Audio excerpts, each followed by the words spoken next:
Today it is difficult to believe that the Port of Southampton witnessed arguably one of the greatest events of the 20th century, the beginning of the end of World War II. The Second Front, as it was known, was only made possible when the enemy declared war on the United States and President Roosevelt decided they should enter hostilities in Europe. For weeks before D-Day, the U.S. Army headquarters moved to Southampton and it became the principal Allied port. Over two-thirds of British and Commonwealth troops embarked at Southampton on D-Day and over 2 million GIs left from the port during Operation Overlord. In memory of these events, the U.S. Army left plaques around the city at significant locations to remember this achievement.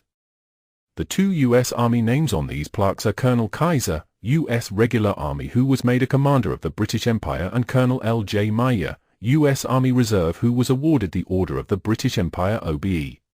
Colonel Sherman L. KISER was appointed commander of the 14th Port at Southampton on the 23rd of July, 1944, and on the same day acting port commander, Leo J. Meyer, became his deputy.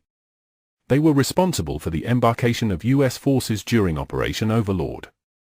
Additionally, during October 1944, large troop transports arrived from the United States, the largest of which disembarked some 5,990 troops. None of these troopships were originally scheduled for discharge at the 14th Port. When these vessels were loaded at American ports, it was thought that harbors on the European continent, for example Cherbourg, would be in such a condition as to allow the vessels to dock there. This proved not to be the case, and the transports had to be diverted to ports in the United Kingdom. The 14th Port received a large proportion of these diverted vessels, some arriving at Southampton and others at the newly established subport of Plymouth. Although responsible for marshalling Area C, surrounding the Port of Southampton, from the 5th of October, 14th Port was also made responsible for Area D, which included Portsmouth, used by British and Commonwealth forces. Colonel Sherman L. KISER continued as commander until the Americans departed at the end of 1946.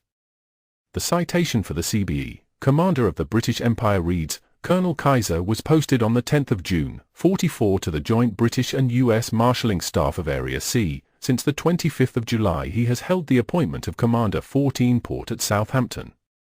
During the build-up, both American and British forces were using the Port of Southampton, the troops of both nations often using the same marshalling and transit camps, and the greatest coordination was necessary to ensure the essential smooth working in the camps, on the hards and in the docks. Both during the build-up and since, the liaison and cooperation between the British and American forces in the Southampton area have been excellent.